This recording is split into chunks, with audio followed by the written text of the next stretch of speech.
오늘 우리에게 주신 하나님의 말씀 함께 봉독하겠습니다. 누가복음 5장 1절부터 11절까지 제가 봉독합니다. 누가복음 5장 1절부터 11절까지. 무리가 몰려와서 하나님의 말씀을 들을새 예수는 게네사렛 호숫가에 서서 호숫가에 배 두 척이 있는 것을 보시니 어부들은 배에서 나와서 그물을 씻는지라. 예수께서 한 배에 오르시니 그 배는 시몬의 배라. 육지에서 조금 뛰기를 청하시고 앉으사 배에서 무리를 가르치시더니 말씀을 마치시고 시몬에게 이르시되 깊은 데로 가서 그물을 내려 고기를 잡으라.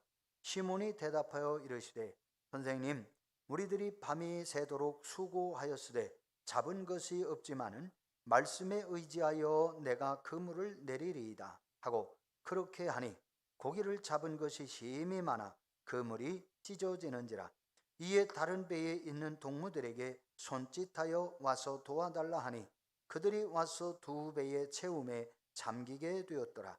시몬 베드로가 이를 보고 예수의 무릎 아래 엎드려 이르되 주여 나를 떠나소서, 나는 죄인이로소이다 하니 이는 자기 및 자기와 함께 있는 모든 사람이 고기 잡힌 것으로 말미암아 놀라고 세베대의 아들로서 시몬의 동업자인 야고보와 요한도 놀랐음이라. 예수께서 시몬에게 이르시되 무서워하지 말라. 이제 후로는 내가 사람을 취하리라 하시니 그들이 배들을 육지에 대고 모든 것을 버려두고 예수를 따르니라. 아멘. 이스라엘 나라에는 두 개의 바다가 있습니다. 하나는 생명을 살게 하는 갈릴리 바다입니다. 또 하나는 생명이 살지 못하는 죽은 바다, 사해 바다가 있습니다.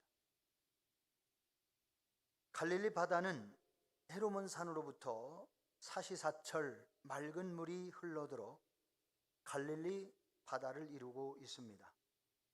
갈릴리 바다는 푸른 수풀에 쌓여 있어 경치가 매우 아름답습니다. 또한 물이 아주 맑아서 바닥이 훤히 들여다보이는 그러한 일급수이기 때문에 다양한 어종의 물고기가 많아서 많은 사람들이 어선으로 고기를 잡아 생계를 이어가고 있습니다. 그런데 사해바다의 주변에는 푸르른 수풀을 찾아볼 수 없는 황량한 모래 사막입니다. 허연 염분이 사해 주변에 쫙 갈려 있어서 생물이 살기 어려운 지역입니다. 더구나 사해 바다에서는 물고기나 기타 생명체를 찾아볼 수가 없습니다. 그래서 사해 바다를 죽은 바다, 사해라고 일컫게 되어집니다. 갈릴리와 사해 바다 모두 북쪽에서 흘러내리는 요단강 물을 받아들이는데 왜 그렇게 차이가 클까요? 그것은 갈릴리 바다는 북쪽으로부터 흘러내려오는 그러한 헤르몬산 물을 받아들이는 동시에 남쪽으로는 그 물이 흘러서 요단강을 이루고 강 주변의 토양에 흘러서 옥토로 만들어가 사람들에게 농사를 짓게도 하고 식수를 공급하기도 하면서 생명을 살리는 좋은 바다 역할을 합니다. 그러나 사해바다는 요단강 물을 받기만 하고 흘러나가는 곳이 없습니다. 그게 고인물이 되어서 태양의 뜨거운 열기에 증발이 될 뿐입니다. 사해바다가 흘러나가지 못해서 고인물이 된다면 고인물은 어떻게 된다고요? 고인물이 어떻게 돼요? 썩어요. 그런데 사해바다는 썩지를 않습니다. 도대체 왜 고인물이 썩지 않는가? 고인물이라면 썩고 악취가 나야 맞아요. 그런데 사해바다는 전혀 썩지를 않고 악취가 나지 않습니다. 그 이유는 사해바다 주변에 염도가 아주 높은 암염들이 많습니다. 그래서 암염이 녹아서 비가 오면 사해로 흘러 들어가기 때문에 절대로 물이 썩지 않는 것이며, 사해의 물은 너무나 짜서 고기나 기타 생물이 살 수 없는 소금물입니다. 이스라엘의 두 바다가 우리에게 주는 큰 교훈은 무엇일까요? 하나님께서 주시는 말씀과 은혜를 받고 그 은혜를 이웃과 불신자들에게 흘려내보내는 사람은 갈릴리 바다처럼 생기가 넘치게 되고 생명을 살리는 축복의 인생을 살게 되지만, 하나님께서 주시는 말씀과 은혜를 받아들이기만 하고 그 은혜를 이웃과 불신자들에게 흘려내보지 않는 사람은 사해바다처럼 생명을 잃고 생명을 죽이는 저주의 인생을 살게 된다는 교훈을 우리에게 주는 것이라 할 것입니다. 여러분은 갈릴리 바다처럼 생명을 살리는 사람입니까? 아니면 사해바다처럼 생명을 죽이는 사람입니까? 우리 모두는 갈릴리 바다처럼 하나님께서 주시는 말씀과 은혜를 받고 그 은혜를 이웃과 불신자들에게 흘려내보내는 축복의 사람들이 되시기를 간절히 소망합니다. 저는 오늘 저와 여러분 모두가 하나님의 은혜의 말씀을 받고 말씀에 의지하여 사는 사람에게 어떠한 은혜를 또 어떠한 축복을 하나님이 누리게 하시는지 말씀을 삼고하면서 은혜를 받으시기를 바랍니다. 첫째, 시몬 베드로가 예수님을 만남이 복입니다. 베드로라고 하는 젊은 어부가 게네사렛 호숫가에서 그물을 싣고 있었습니다. 게네사렛 호수는 갈릴리 바다의 다른 이름입니다. 갈릴리 바다는 자연 호수입니다. 그런데 갈릴리 바다는 바다 하면 우리는 소금물 그렇게 생각하잖아요. 그런데 갈릴리 호수는 소금물이 아니라 민물입니다. 염도가 없어요. 그래서 식수로 사용할 수 있고, 그래서 식물들이 자랄 수가 있는 것이죠. 그러면 왜 갈릴리 호수를 갈릴리 바다라고 호칭을 하게 됐을까?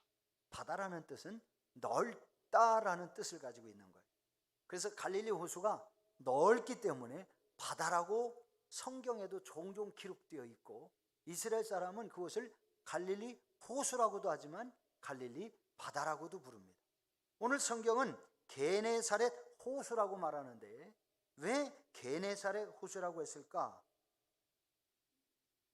갈릴리 바다를 중심으로 여러 개의 마을이 형성되어 있습니다. 그 마을마다 그 마을의 이름을 따서 그 지역을 갈릴리 호수 또는 게네사렛 호수 또는 가버나움 바닷가 이렇게 갈릴리 호수를 여러 이름으로 호칭하게 되어진 것입니다. 갈릴리 바다의 크기는 남북 간의 길이가 직선거리로 21km입니다. 여기서 공주까지의 길이가 20km 정도 됩니다. 직선거리로.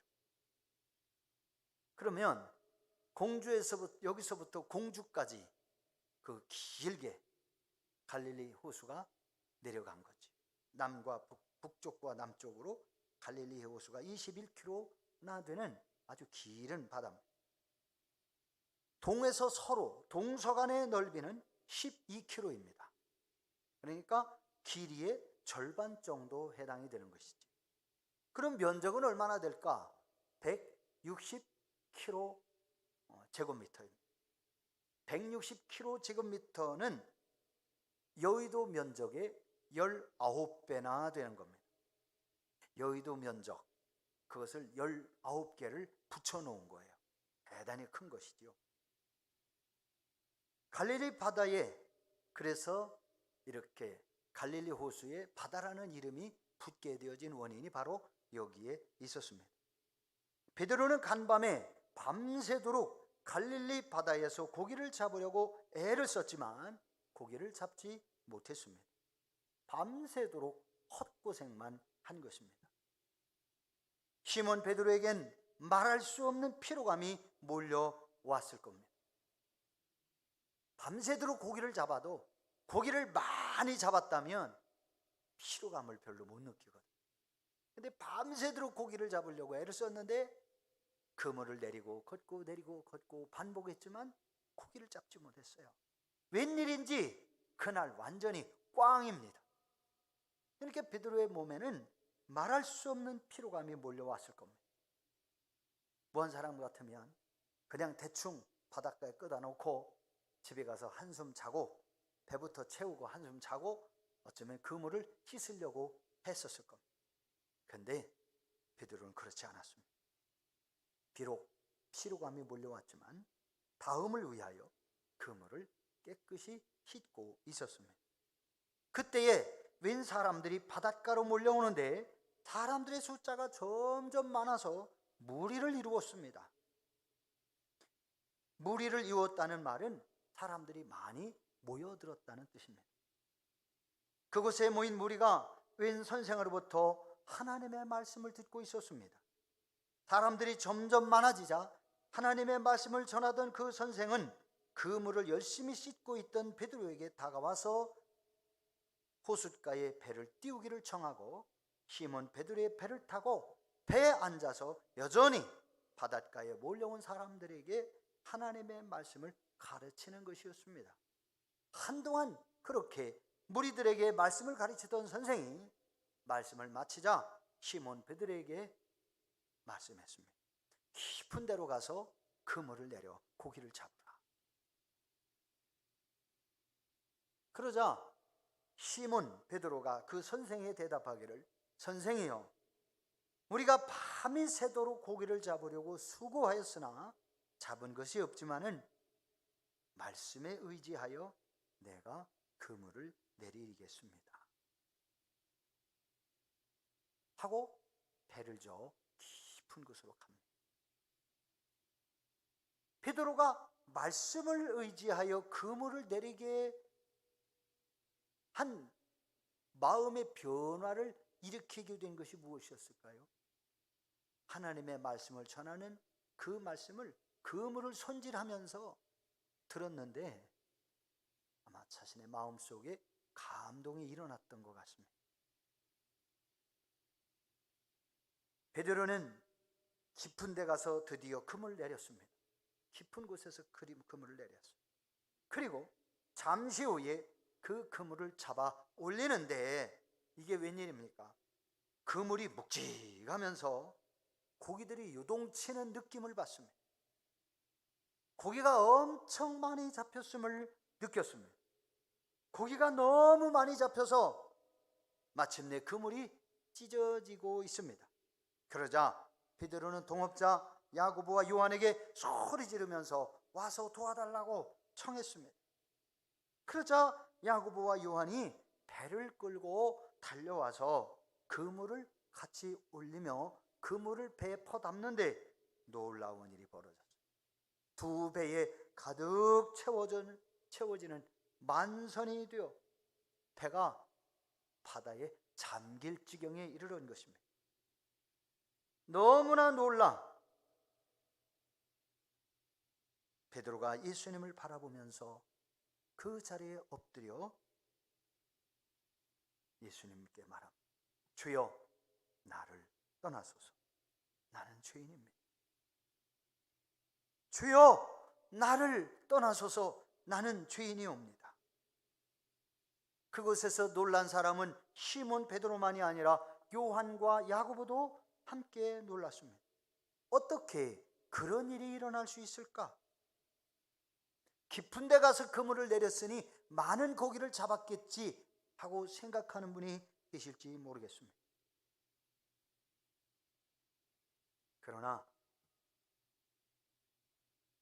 갈릴리 바다의 특성을 알면 우리가 그렇게 말할 수가 없습니다.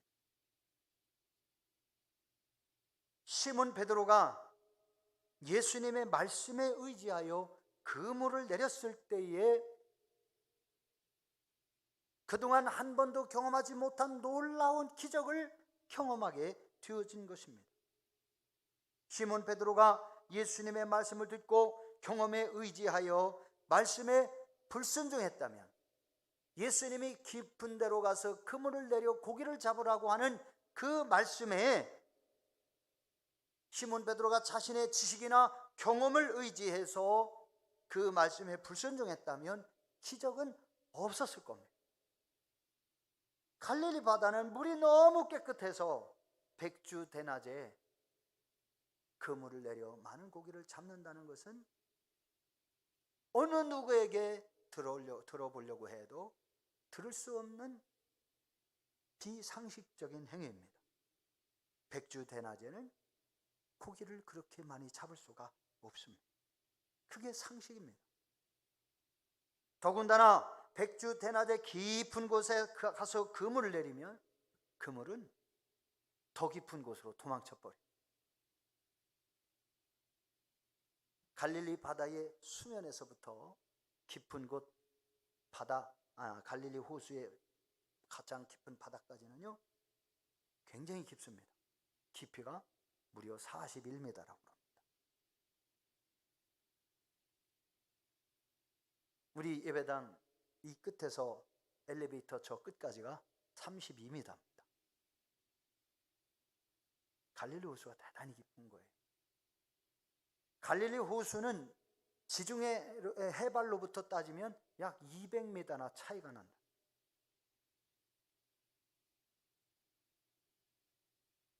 백주 대낮에 그물을 내려서 그렇게 많은 고기를 잡을 수 없는 것이 누구나 다 알고 있는 지식이요, 상식이요, 경험입니다. 그래서 베드로는 지식과 경험, 상식에 의하면 깊은 데 가서 그물을 내리라고 했을 때에 주여, 이 갈릴리 바다는요 너무 물이 맑고 깨끗하고 또 깊은 데는 너무 깊어서 그물을 내렸을 때 고기들이 다 도망가 많이 잡을 수가 없습니다. 그래서 우리가 밤에 고기를 잡는 겁니다. 그랬을 겁니다. 그런데 베드로는 자기의 상식과 경험을 주장하지 아니하고 말씀을 의지해서 깊은 데로 가서 그물을 내렸습니다. 베드로가 주님의 말씀에 의지하여 그물을 내렸을 때에 어부의 상식과 경험, 지식을 뒤집는 놀라운 기적이 일어났고 2배의 만선되는 고기를 잡은 것입니다. 시몬 베드로는 예수께서 깊은 곳에 가서 그물을 내리라고 말씀하셨을 때만 해도 선생이여, 그렇게 예수님을 호칭하면서 내가 밤새도록 고기를 잡으려고 애를 썼으나 잡은 것이 없지만 말씀에 의지하여 그물을 내리리. 선생이여, 내가 밤새도록 고기를 잡으려고 수고했으나 얻은 것이 없지만 말씀에 의지하여 그물을 내리겠습니다. 선생이여, 그렇게 호칭을 했던 겁니다. 그런데 시몬 베드로가 말씀에 의지하여 깊은 곳으로 갔고 말씀에 의지하여 깊은 물에 그물을 내렸을 때에 많은 고기 잡는 기적을 경험하고는 그 순간 그의 고백이 선생이여 라던 입술의 말이 주여 라면서 나는 죄인입니다. 나를 떠나소서. 베드로는 거기서 예수가 누구인지 발견했고 자신이 누구인지 발견했습니다. 자신은 죄인에 불과한데 그곳에서 말씀하시던 분은 단순한 율법을 갖추는 랍비 선생이 아니라 하나님이 보내신 메시아 그리스도라는 사실을 베드로가 깨닫게 된 겁니다. 그 말씀의 8절에 주여라고 고백을 했는데 베드로가 8절에서 주여라고 고백한 이 단어는 큐리오스라는 단어입니다. 이 말은 하나님과 동의어로 쓰여진 그러한 단어로 주여 그렇게 쓴 겁니다. 다시 말하면 하나님과 동의어로 쓰여졌다는 얘기는 베드로가 예수님을 하나님처럼 생각하게 됩니다. 그런데 사실 여러분, 예수님은 하나님처럼이 아니라 예수님은 근본 하나님 자신이셨습니다. 하나님 자신이 인류를 구원하기 위하여 이 세상에 오신 것. 요한복음 1장 1절 이하에서 태초에 말씀이 계시니라. 이 말씀은 하나님과 함께 계셨으니 이 말씀이 곧 하나님이시라. 이 말씀이 곧 하나님이시라. 말씀이 육신이 되어 우리 가운데 오셨음에 하나님이 말씀으로 계셨던 하나님이 우리 가운데 육신으로 오셨어요. 영접하는 자, 곧 그 이름을 믿는 자들에게는 하나님의 자녀가 되는 권세를 주셨다고 성경은 말씀합니다. 빌립보서에는 또 그는 근본 하나님 본체이시나 하나님과 동등됨을 취할 것으로 여기지 아니하고 오히려 자기를 비워 종의 형체로 나타나셨음. 죽기까지 복종하셨어요. 곧 십자가에 죽으심. 사랑하는 성도 여러분, 하나님께서 인간이 되어 오셨어요. 그 인간으로 오신 예수가 근본 하나님이시고 우리가 믿는 예수 그리스도 그분이 곧 베드로가 만난 그리스도였습니다. 큐리오스, 하나님이라는 겁니다.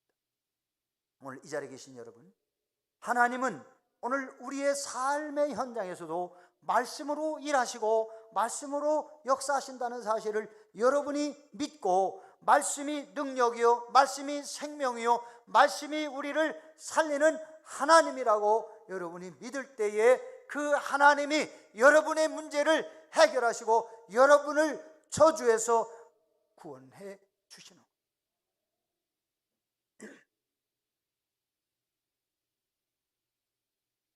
베드로는 다른 말로 고백하면 예수님을 향하여 당신은 나의 주인이시고 나는 당신의 종입니다. 그렇게 고백한 거예요. 그러면서 베드로는 자기 자신이 큰 죄인이었음을 깨닫는 거예요.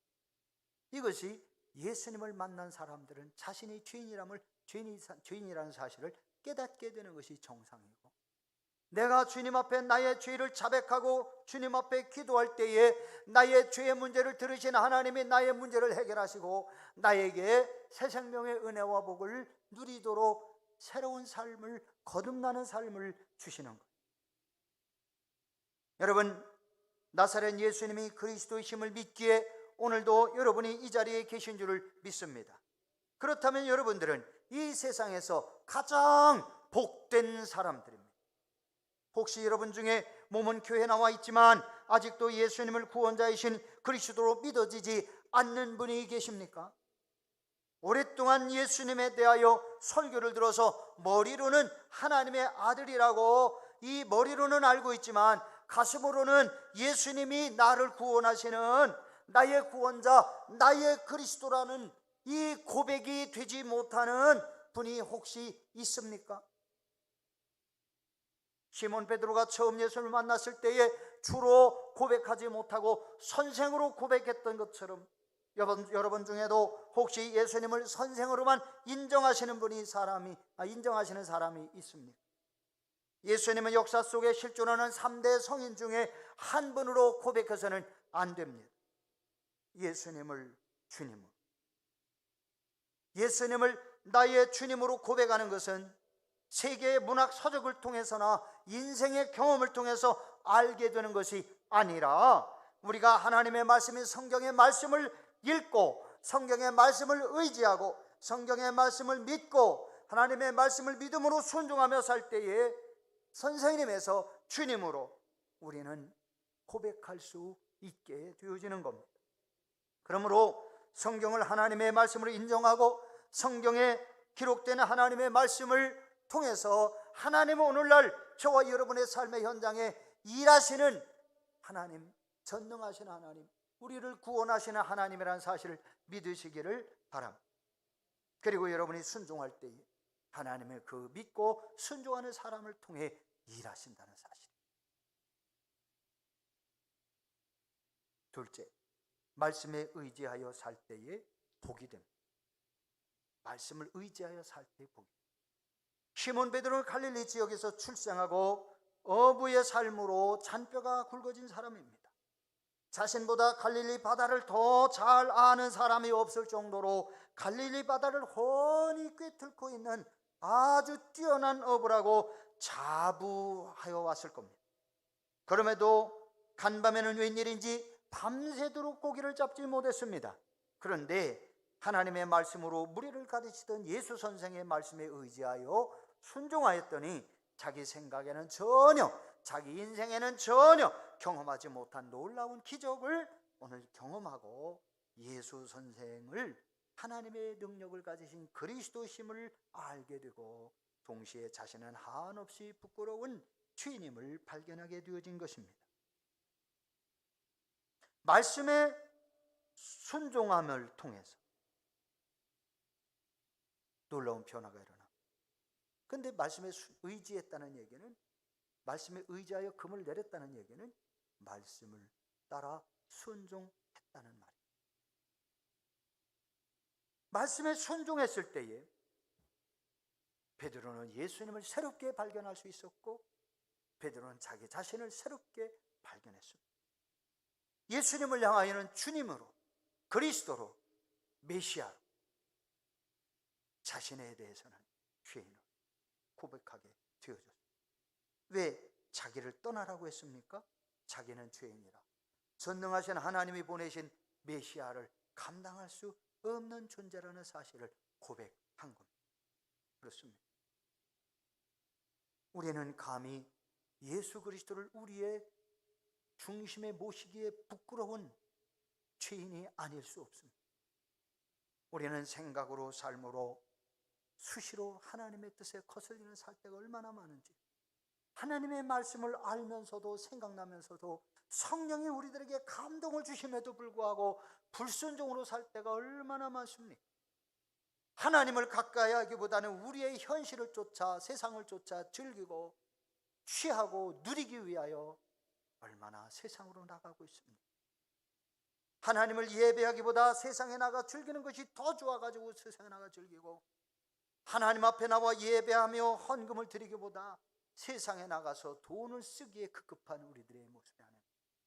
하나님이 주신 은혜를 모르고, 하나님이 주신 복을 모르고, 하나님의 것을 우리가 하나님께 구별하지 못하고, 하나님이 주신 시간도 구별하지 못하고, 하나님이 주신 인생도 구별하지 못하면서 그 모든 것이 다 나의 것인 줄 알고 우리가 세상을 향하여 내 멋대로 살 때가 얼마나 많았습니까?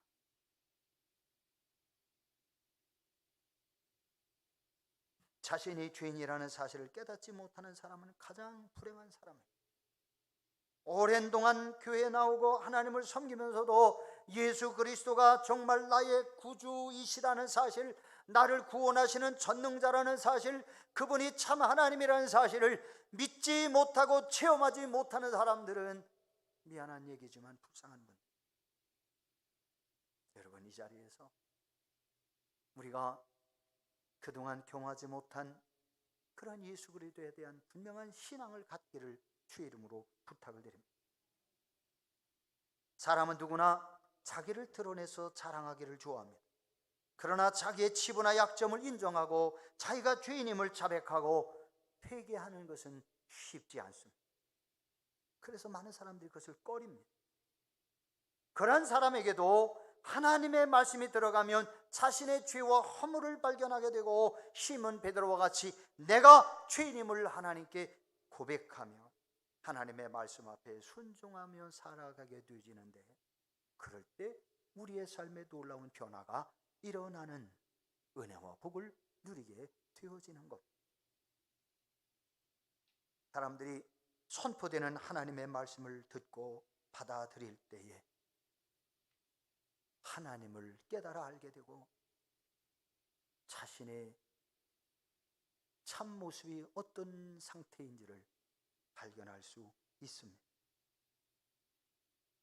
그래서 말씀을 들을 때 이 말씀이 하나님께서 나에게 주시는 말씀으로 받아들이는 사람은 틀림없이 은혜를 받고 살아계신 하나님이 주시는 은혜와 능력의 기적의 삶도 살게 되지만, 그러나 말씀을 받을 때에 이 말씀은 내게 주시는 말이 아니라 암흑의 집사에게 주는 말이고, 암흑의 권사에게 주는 말이고, 아이고 이 말은 오늘 누가 나와서 들어야 되는데 안 왔네 하면서 예배 시간에 앉아 있다면요, 여러분은 그 살아계신 하나님의 은혜와 능력과 기적을 누릴 수가 없습니다. 말씀은 하나님이 내게 주신 것. 예수님이 오늘 베드로를 구원하기 위하여 베드로의 배를 이용하신 거예요. 베드로에게 찾아오심이 복입니다. 오늘 이 시간도 예수님은 바로 이 자리에 여러분을 찾아오시는데 말씀으로 여러분을 찾아오시는 것을 믿으시기를 바랍니다. 그래서 여러분이 말씀이 생각나고 말씀이 들려질 때에 예수님이 여러분에게 찾아온 것이고, 예수님이 여러분을 찾아왔을 때에 여러분이 그 예수님을 영접하며 하나님의 말씀을 의지하고 믿음으로 살 때에 살아계신 하나님을 여러분이 누리며 살아갈 수 있는 것입니다. 하나님의 말씀에 의지하며 순종하는 사람은 영육간에 하나님이 주시는 풍성한 은혜와 복을 받을 수 있습니다. 베드로는 고기 잡는 기술과 경험을 가지고 밤새도록 수고했지만 빈 그물이었어요. 그러나 예수님의 말씀을 듣고 말씀에 의지하여 그물을 내리는 순종의 삶을 통해 그물이 찢어질 정도로 2배에 가득 채워지고 만선이 돼서 2배가 잠길 지경에 이르도록 가득하게 되는 은혜와 복을 누리게 된 겁니다. 이게 베드로의 노력으로 되어진 게 아니잖아요. 순종으로 되어진 거예요. 오늘 이 자리에 계신 우리 성도님들, 베드로처럼 말씀에 의지하여 사는 하나님의 자녀들이 되시기를 주의 이름으로 축복합니다. 이제 여러분에게 다시 한번 묻습니다. 여러분은 하나님께서 여러분을 사랑하시기 때문에 여러분을 구원하시려고 여러분을 찾아오고 계심을 여러분이 믿으십니까? 그렇다면 여러분은 마음을 활짝 열고요, 예수 그리스도를 여러분 중심에 모셔드려야 돼요. 말씀을 아멘으로 받아야 합니다. 이 말씀은 누구에게 필요한 말씀이라고 다른 사람에게 돌려서는 안 됩니다. 어떤 말씀이든 이 말씀은 내게 주신 말씀이요, 내가 그 말씀을 아멘으로 받고 그 말씀을 순종하여 살 때에 베드로처럼 놀라운 은혜와 복을 누리게 되어지는 것입니다.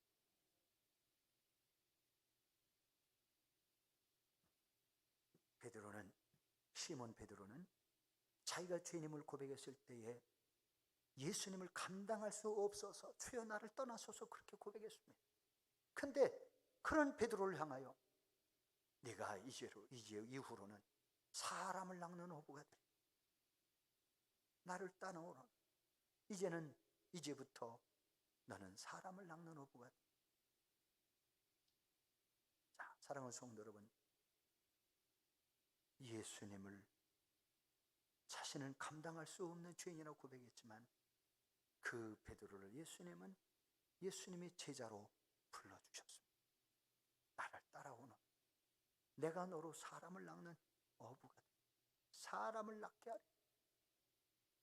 오늘 이 자리에 계신 우리 성도님들, 주님을 온전히 쫓기를 주의 이름으로 축복합니다. 주님을 따라서 하십시오. 주님과 동행하십시오. 주님의 말씀을 붙들고 그 말씀을 의지하여 사십시오. 그러면 주님께서는 오늘날 저와 여러분의 삶의 현장에 살아계신 하나님을 늘 경험하며 누리며 살 수 있는 은혜와 복을 주실 겁니다. 그 신앙으로 날마다 승리하기를 축복합니다. 기도하십시오. 오늘 말씀을 붙들고, 하나님, 제가 이제부터 하나님의 말씀을 쫓아 하나님의 말씀을 의지하며 살지 못했던 죄를 진심으로 회개하오니 용서하시고, 이제부터는 진심으로 하나님의 말씀에 의지하여 말씀에 순종하는 삶을 통해 하나님이 행하시는 놀라운 은혜와 기적을 보며 살아계신 하나님을 이웃들에게 전할 수 있는 사람 낚는 어부로 살게 하여 주옵소서. 우리 다 같이 이와 같은 제목으로 한 2분 동안만 통성으로 기도하겠습니다. 주여 할렐루야. 아버지 하나님 감사합니다. 오늘 저희들을 주님께서 죄조로 불러주시어서 베드로를 통하여 말씀에 의지할 때에 하나님이 놀라우신 일을 행하시고 하나님이 놀라운 기적을 통하여 우리에게 은혜와 복을 주시는 것을 저희들이 다시 한번 깨닫습니다. 베드로처럼 말씀에 의지하여 하나님 은혜 가운데 살아가고 주 예수 그리스도를 만나고 주 예수 그리스도와 동행하고 이제부터는 주님의 뜻을 쫓아 우리가 새롭게 살아가는 그리스도의 사람으로 살게 하여 주시옵소서. 이 자리에 참여한 모든 성도들이 살아계신 하나님을 누리게 하시고 이제부터 평생 하나님과 동행하는 하나님이 우리의 모든 성도들의 삶의 현장에 문제 속에 은혜 가지고 구비되게 하시는 축복을 주의 자녀들이 다 누리게 하여 주시고 이 일을 통하여 하나님이 살아계심과 하나님 우리의 구주 되심과 하나님의 많은 사람들을 구원하시는 그리스도의 심을 증거할 수 있게 해 주시옵소서. 예수 그리스도의 이름으로 기도 올려옵나이다. 아멘. 하나님 아버지 감사합니다. 오늘도 저희들을 주님 앞에 불러주시어서 말씀에 의지하여 사는 베드로의 삶에 놀라운 은혜를 경험하게 하시고 살아계신 하나님이 예수 그리스도를 자신에게 보내주신 놀라운 은혜를 알고 자신이 예수 그리스도를 함께 영접하기에는 동행하기에는 너무나도 부끄러운 죄인임을 깨닫고 주 앞에 자신을 고백했을 때에 주께서 그 베드로의 삶에 놀라운 은혜를 베푸사 하나님의 은혜 가운데 이제는 사람을 낚는 어부의 삶을 살게 하시고 이제는 그의 직업이 어부가 아니라 그리스도의 제자로 살게 하시고 나아가서 인류를 구원하는 대사도로 삶을 살게 하시는 은혜를 베푸신 것처럼 오늘도 이 자리에 참여하는 모든 성도들이 주님의 말씀을 의지하여 살 때에 베드로가 만난 주님을 만나고 하나님의 놀라운 기적과 은혜와 축복을 베푸시는 삶을 누리면서 거듭난 그리스도의 사람으로 이 세상을 변화시켜가고 우리의 삶의 현장에 살아계신 하나님을 누리며 살아가는 모든 성도들이 되게 해 주시기를 간절히 소원합니다. 주님, 말씀에 의지하여 사는 하나님의 사람들이 되게 하여 주옵소서. 이제는 우리를 구원하기 위하여 사람의 몸을 입고 오신 하나님의 만극하신 사랑하심과 우리의 모든 죄 허물을 용서하기 위하여 십자가에서 우리의 모든 죄와 허물을 사하신 예수 그리스도의 구속의 은혜와 성령님의 내주 충만 교통 위로 함께 하시는 은혜가 이제로부터 말씀을 의지하며 살기로 결심하며 예배당 문을 나서는 모든 성도들과 성도들의 가정과 자녀와 기업 위에 이제로부터 영원토록 함께 하셔서 베드로의 삶에 주님이 생명의 권세로 함께 하시고 은혜와 축복을 덧입혀 주신 것처럼 모두가 그 은혜와 축복을 누리며 살게 하시기를 간절히 축원하옵나이다. 아멘.